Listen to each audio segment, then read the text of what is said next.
નમસ્કાર વિદ્યાર્થી મિત્રો, ગગન ઓનલાઈન એકેડમીમાં આપનું હાર્દિક સ્વાગત છે મિત્રો. તો ગઈ વખતે આપણે પ્રકરણ જે 7 છે એનો પહેલો ભાગ આપેલો સ્વાધ્યાય પોથી ભાગ 5નો. આજે આપણે સ્વાધ્યાય પોથી જે ભાગ 5 છે એનો પ્રશ્ન 2નો દાખલા નંબર 6 જોઈશું. તો વસ્તુની કિંમત પર 12% વળતર આપ્યા પછી તેની કિંમત ₹880 થતી હોય તો છાપેલી કિંમત આપણે શોધવાની છે મિત્રો. તો અહીં આપણે ધ્યાન રાખીશું મિત્રો કે છાકી ઓછા વળતર કરીએ તો આપણને શું મળે? વેચાણ કિંમત મળે કે ના મળે? તો છાપેલી કિંમત દાખલા કે ₹100 હોય તો વળતર ₹100 કેટલું થાય? ₹12 થાય. તો અહીંયા કેટલા રૂપિયા થાય? ₹88 આપણા માટે વેચાણ કિંમત થાય. આ ધારણા પ્રમાણે. શેના પ્રમાણે? ધારણા પ્રમાણે. આપણે શોધવાનું શું છે? શોધવાનું છે છાપેલી કિંમત ને આપેલી છે આ વેચાણ કિંમત. તો અહીંયા લખીશું વેકી તો છાકી. વિદ્યાર્થી મિત્રો, ઘણા વિદ્યાર્થી મિત્રો વિડીયો જુએ છે તો ખાસ એને સબસ્ક્રાઈબ કરો ચેનલને, બેલ આઇકોન દાબજો જેથી આવી રીતે નોટિફિકેશન તમને મળતી રહેશે જ્યારે પણ વિડીયો અપલોડ કરીશ ત્યારે. ઓકે મિત્રો, લાઇક પણ કરજો, તમારા મિત્રો સાથે શેર પણ કરજો. તો વેચાણ કિંમત આપણા જોડે કેટલી છે મિત્રો? અહીંયા ₹88. કેટલી? ₹88. અને છાપેલી કિંમત શું થશે? ₹100. માટે રૂપિયા, જો વેચાણ કિંમત ₹880 હોય તો છાપેલી કિંમત કેટલી થાય? તો મિત્રો એ ધ્યાન રાખજો, 880નો ગુણાકાર 100 સાથે થશે અને છેદમાં શું લખીએ આપણે? 88. તો 88 એકા 88 ને પાછળ એક મીંડું, તો 1 એકા 1 અને પાછળ કેટલા મીંડા આવશે? 3 મીંડા આવશે. એટલે આપણો જવાબ શું આવશે? ₹1000. તો આપણી ખાલી જગ્યાની અંદર જવાબ કેટલો આવશે મિત્રો? ₹1000. ખ્યાલ આવ્યો? નેક્સ્ટ દાખલા તરફ જઈશું. તો વિદ્યાર્થી મિત્રો, ત્યાર પછીનો પ્રશ્ન 3 સૂચના મુજબ લખો. વળતર ટકામાં શોધો. તો છાપેલી કિંમત આપેલી છે, વેચાણ કિંમત આપી છે મિત્રો. તો એ ધ્યાન રાખજો. જો હું વળતર શોધવા માંગુ તો વળતર બરોબર આને વેકી કહેવાય, છાકી કહેવાય. છાકી મોટી જ હંમેશા યાદ રાખજો.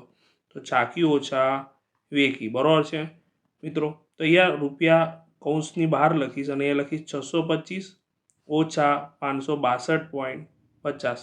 ઓકે, 625.00 કર્યા, 562 પોઈન્ટ એ લખ્યા 50, બરાબર છે મિત્રો. હવે એ દસકો લીધો, સોરી જીરો જ આવશે. અહીંયા તો જીરોમાંથી જીરોમાંથી 5 ના એટલે દસકો લીધો એટલે કેટલા આવશે? અહીંયા 4 આવશે.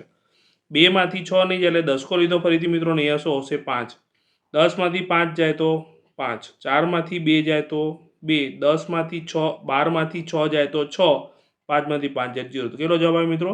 તો ₹62.5 અથવા 50 જે છે આપણું શું મળ્યું? વળતર મળ્યું. પણ વળતર આપણે ટકામાં શોધવું છે. એમાં શોધવાનું છે ટકામાં. તો વળતર કૌંસમાં લખ્યું છે ટકામાં. તો જ્યારે પણ વળતર ટકામાં શોધવાનું તો મિત્રો વળતર હંમેશા શેમાં આવે? શેના ઉપર આવે? છાપેલી કિંમત ઉપર જ મળે. એટલે વળતર ભાગ્યા છાપેલી કિંમત ગુણ્યા આપણે લખીશું 100. મિત્રો વળતર જે છે એ આપણને 62.5 મળ્યું અથવા 50 મળ્યું, છેદમાં છાપેલી કિંમત આપણી 625 છે, ગુણ્યા શું આવશે? 100. હવે એ પોઈન્ટ દૂર કરીશ મિત્રો તો 625 તો લખ્યા, પણ છેદમાં 625 જોડે શું આવશે? 10 આવી જશે, ગુણ્યા અહીંયા લખીશું 100. અહીંયા એક એક જીરો ઉડી જશે અને 625 ઉડી જશે મિત્રો. તો 10 આવે, પણ 10 શું છે? ટકા. એટલે એ વળતર કેટલું મળશે મિત્રો? આ પ્રશ્નની અંદર વળતર આપણને કેટલું મળશે? 10% મળશે. ખ્યાલ આવે મિત્રો? ઓકે, આગળ નેક્સ્ટ દાખલા તરફ જઈશું. તો મિત્રો ત્યારબાદનો દાખલો છે છાપેલી કિંમત ₹900 છે અને વેચાણ કિંમત ₹873 છે.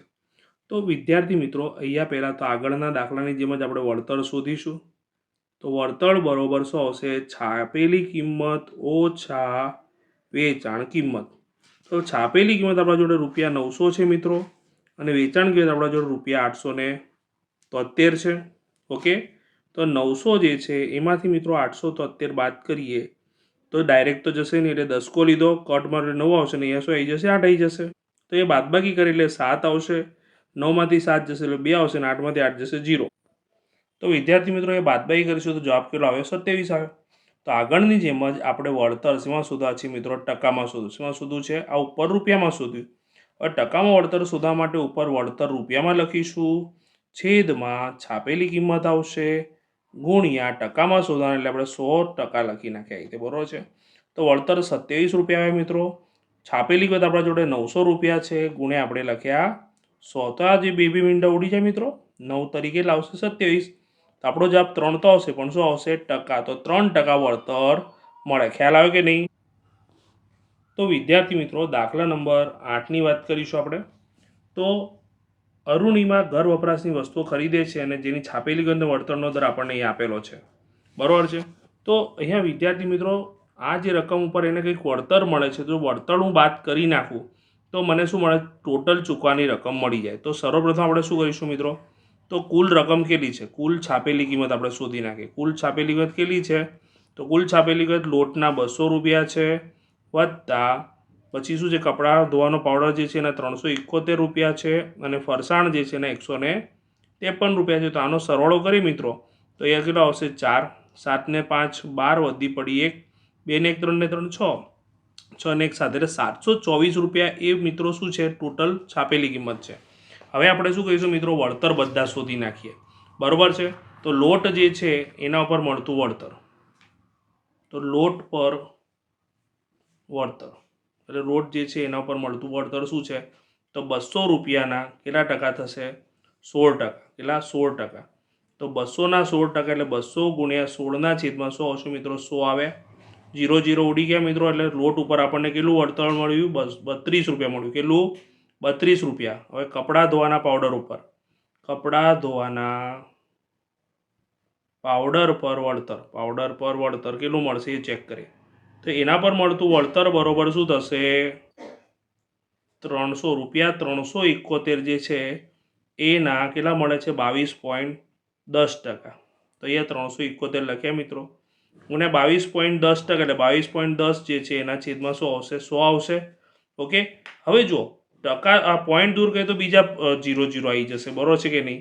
ઓકે. તો 371 ગુણ્યા 2210 છેદમાં પહેલાંના 100 અને પછીના 100, 1 1 0 ઉડી જાય મિત્રો.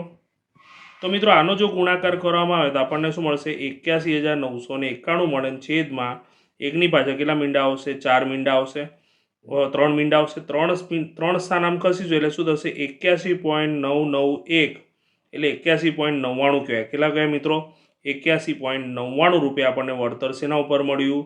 આટલા રૂપિયા વળતર આપણને કપડાં ધોવાના પાવડર ઉપર મળ્યું, બરાબર છે. આગળ વધી મિત્રો ફરસાણની વાત કરીએ તો ફરસાણ પર મળતું વળતર, ફરસાણ પર વળતર. તો ફરસાણ પર વળતર કેટલું છે? તો રૂપિયા 153 જે છે એના કેટલા ટકા? 18.30% છે. તો 153 લખ્યા ગુણ્યા 18.30% દૂર કરે એટલે છેદમાં 100 આવ્યા મિત્રો. ઓકે. હજુ પણ આપણે ફરીથી 100 દૂર કરી નાખીએ, એટલે કે પોઈન્ટ દૂર કરી નાખીએ એટલે 1830ના છેદમાં 100 તો હતા જ પહેલાંના, બીજા 100 આવ્યા, બરોબર કે નહીં? 0 0 ઉડી ગયા મિત્રો. 153 અને 183નો ગુણાકાર કરીએ મિત્રો તો આ ગુણાકાર આપણને કેટલો મળે મિત્રો? 27,999 મળે, છેદમાં કેટલા આવશે?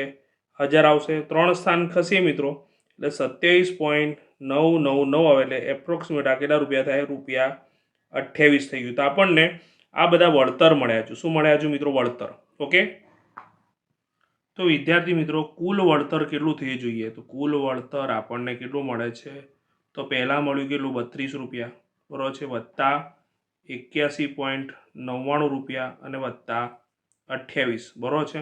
તો જો મિત્રો 8 8 ને 2 10, 10 ને 1 11, વધી પડી 1. જો 0.99 તો પાછળ રહેવાના જ છે, બરાબર છે. તો 8 ને 1 9, 10 11, વધી પડી 1. 8 ને 2 10, 10 ને 11 12 13 14, 141.99 રૂપિયા આપણને કુલ વળતર મળે, બરાબર છે. તો ચૂકવેલ રકમ શોધીશું આપણે. તો ચૂકવેલ રકમ એટલે મિત્રો ટોટલ રૂપિયા કેટલા હતા? 724.00 ઓછા વળતર બાદ કરીશું 141.99, બરાબર છે. દસકો લીધો, એક કટમાં આવીશું 9 આવશે, અને એક કટમાં આવીશું એટલે 100 આવશે, 3 આવશે. 2માંથી 4 નહીં જાય એટલે ફરીથી 10 આવશે, અને અહીંયા 100 આવશે. દસકો લીધા પછી અહીંયા 6 આવશે. તો 10માંથી 9 જાય તો 1, 9માંથી 9 જાય તો 0, 3માંથી 1 જાય તો 2, 12માંથી 4 જાય એટલે 8, અને 6માંથી 1 જાય તો 5, એટલે 582.01 રૂપિયા આટલા રૂપિયા ચૂકવવા પડે. ખ્યાલ આવ્યો કે નહીં મિત્રો? તો વિદ્યાર્થી મિત્રો આ રીતે તમે સરસ રીતે આનું સોલ્યુશન કરો, આને તૈયાર કરો. ઓકે. તો આપણે નેક્સ્ટ લેક્ચરમાં મળીશું. આ રીતે સરસ રીતે તમારા માટે સ્વાધ્યાય પોથીના સોલ્યુશન લઈને આવીશ. ત્યાં સુધી બધાને બાય બાય.